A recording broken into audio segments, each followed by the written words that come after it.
Hey, I'm Rebecca Campbell. I'm an author, a mystic, and an oracle card creator, and my mission is to support people to connect to and act on their intuition. Today, I am going to be doing a collective reading for us for 2024. The deck I'm using is the Rose Oracle deck, which is one of my oracle decks. The spread I'm going to be doing today is called the Celtic Cross. It's an 11 card spread which can be used to glimpse ahead into the future. So at minimum 6 months ahead, but I'm going to be doing it on behalf of us for the 12-month period of 2024. I actually have this spread in my first oracle, the Work Your Light Oracle, and it draws its inspiration from the Celtic Cross, which is a common spread in the tarot. So I want you to take a moment now to tune in by closing your eyes and tuning into 2024, and may these cards guide us all. And I'll be selecting these cards for this spread on behalf of us all.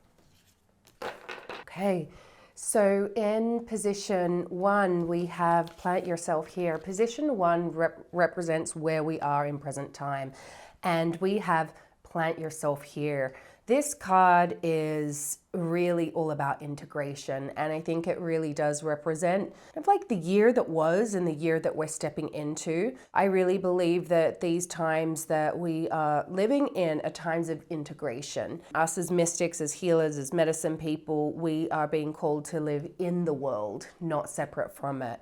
And this card is all about having deep, deep roots and really stepping in and embodying your power.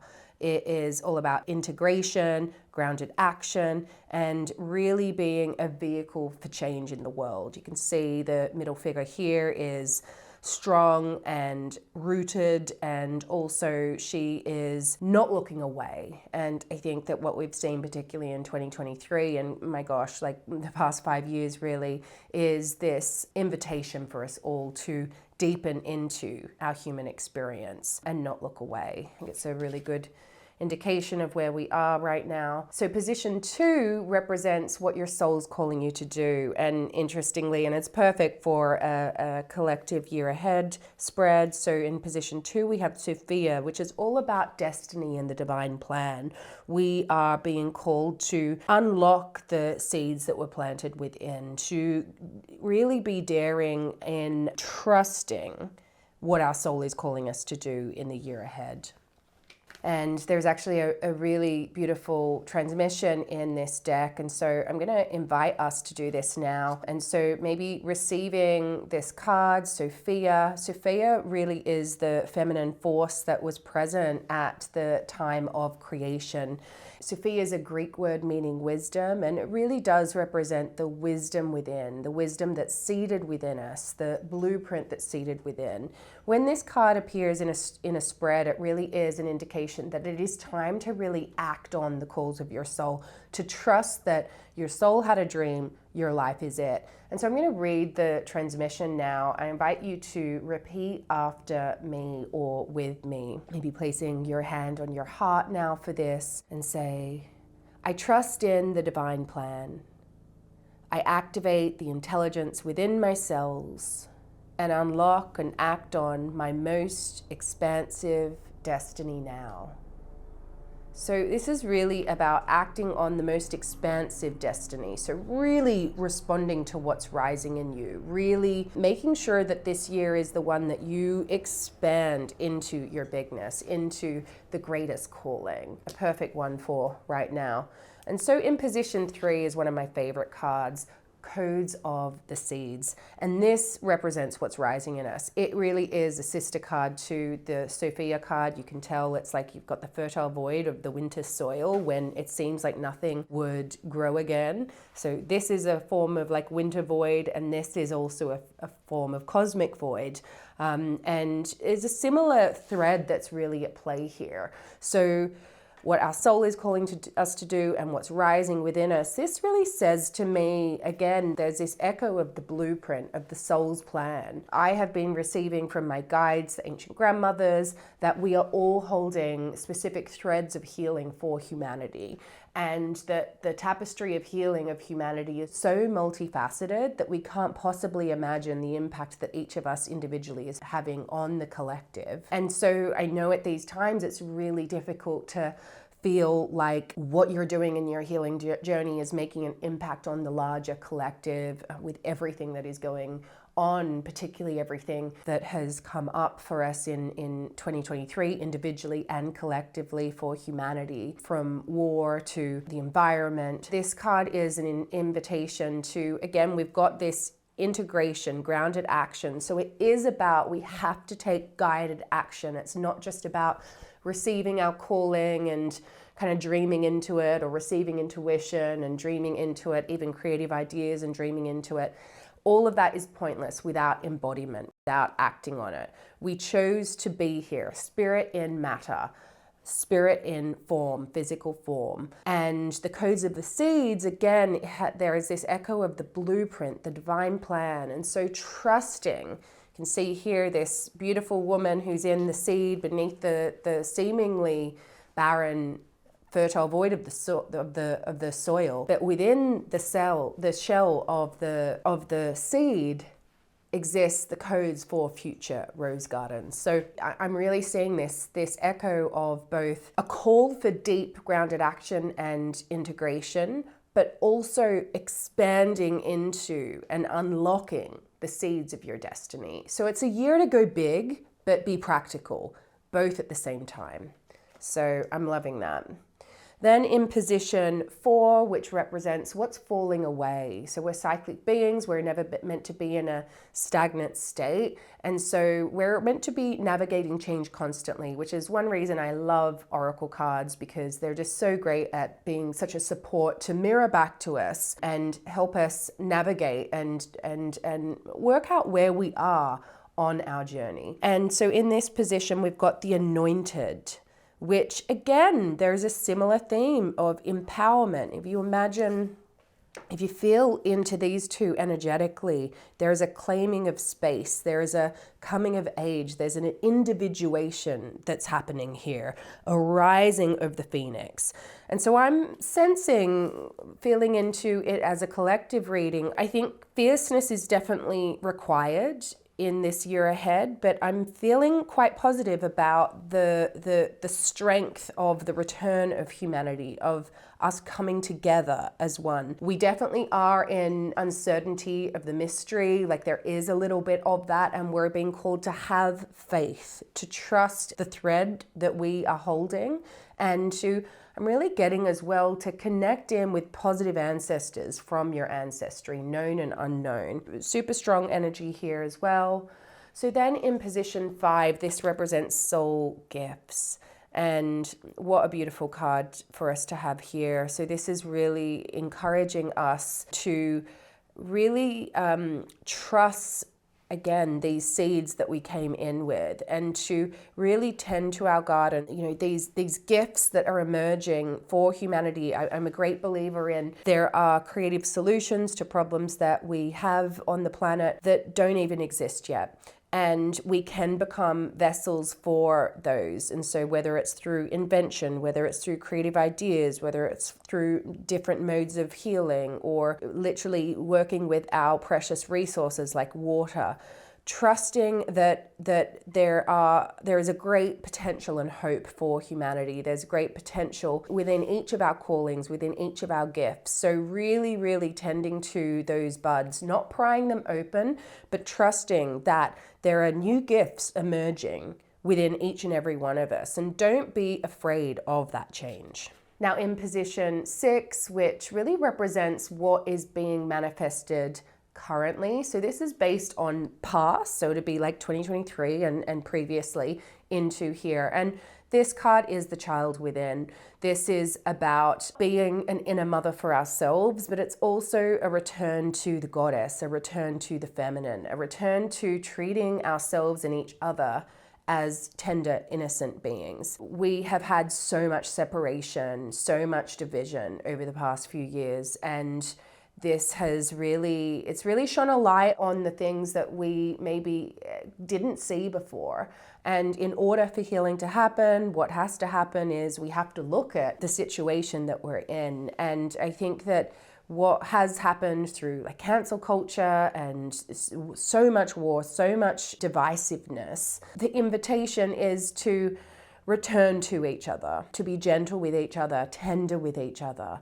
And the best way to do this is by connecting in and this is the only way we can really control it, is to really notice that part of us that might be reactive or that wants to separate or other, and really tending to that part of us and being like, what does that part of us need? And really being that mother or goddess or God or comforter that we most yearn for. So a really powerful card there in this position, which represents what is currently being manifested. So it is reassuring to see that there, but I do sense we have some more work to go. So then we're going to move to position 7 now, which represents the next step. And we have the Sacred Waters card. This is the body healing card. It's the nourishment card. It is the one that is all about self-care.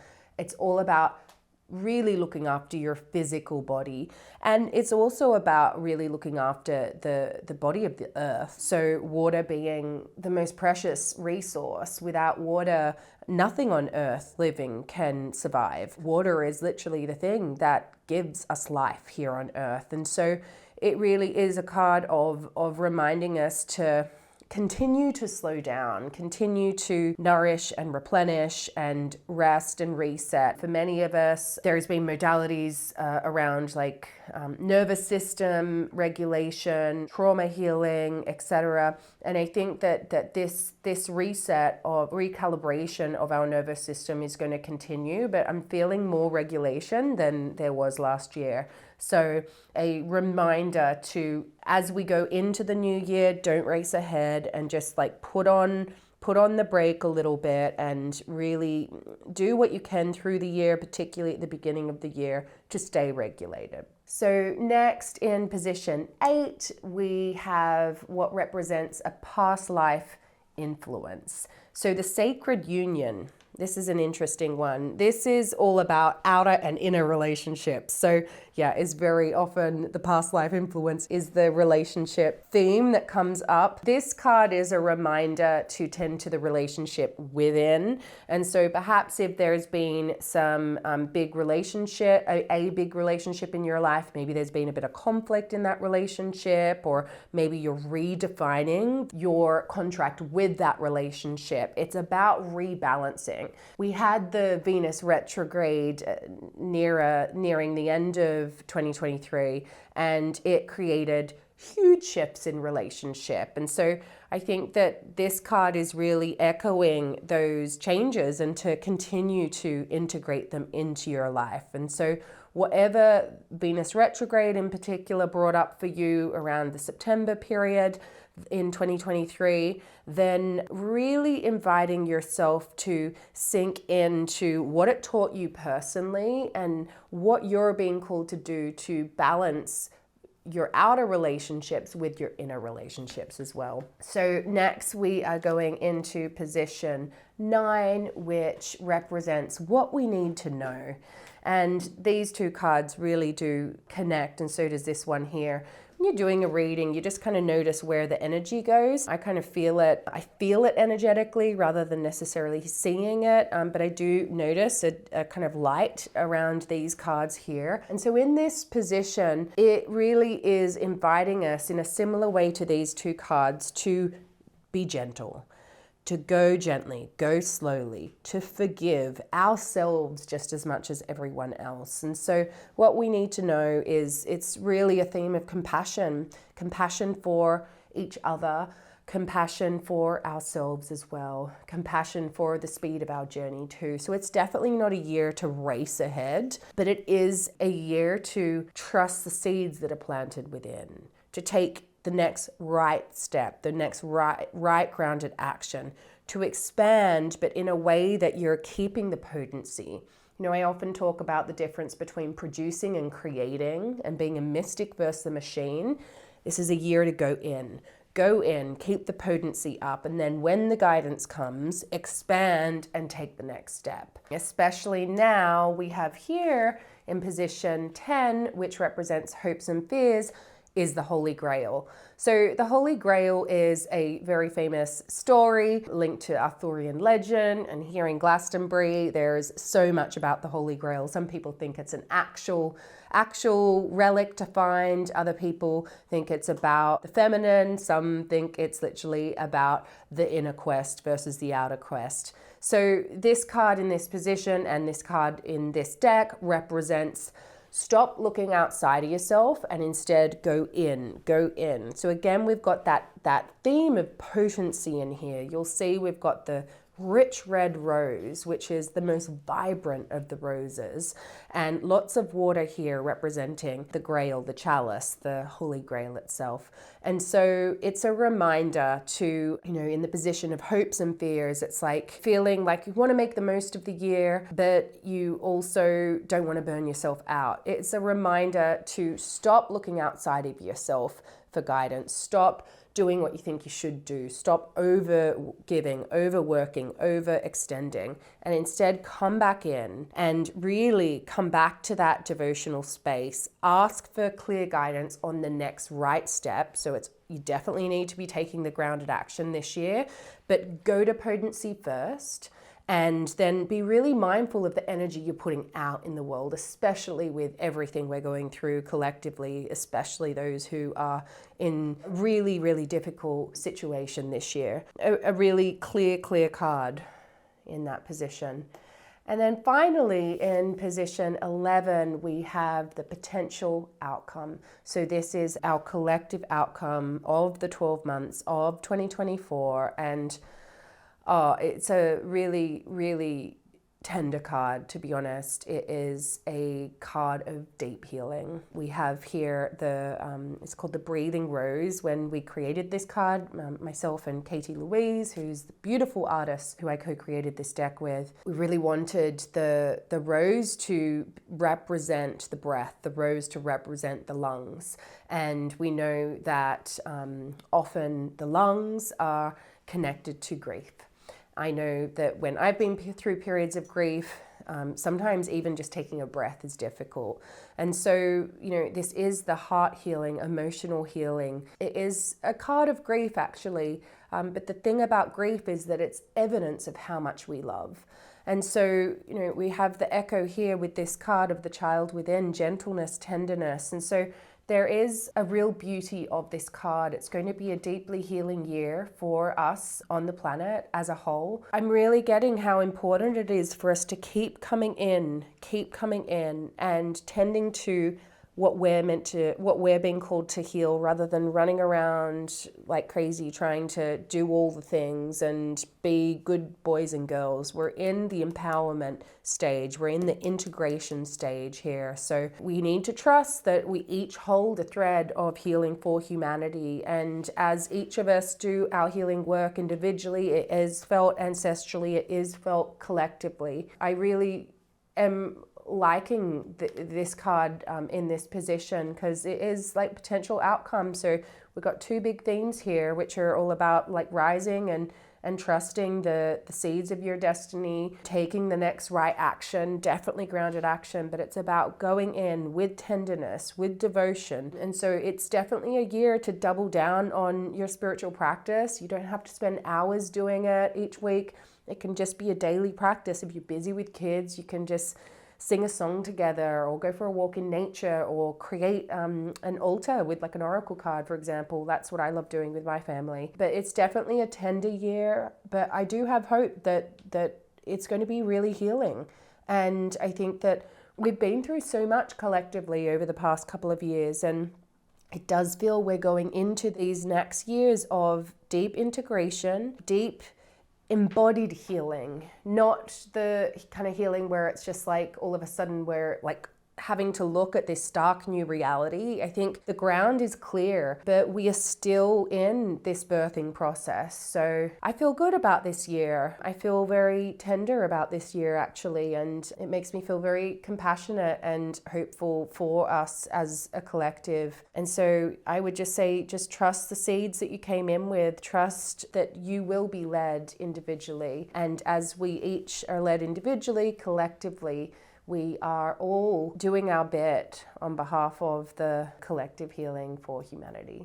I just wanted to let you know that the Work Your Light annual visioning process is out now and available for instant download. It will help you get really super clear on what your soul's calling you to do and step into. It'll also help you release those things that are no longer in alignment. Head over to rebeccacampbell.me/visioning and you can download it instantly.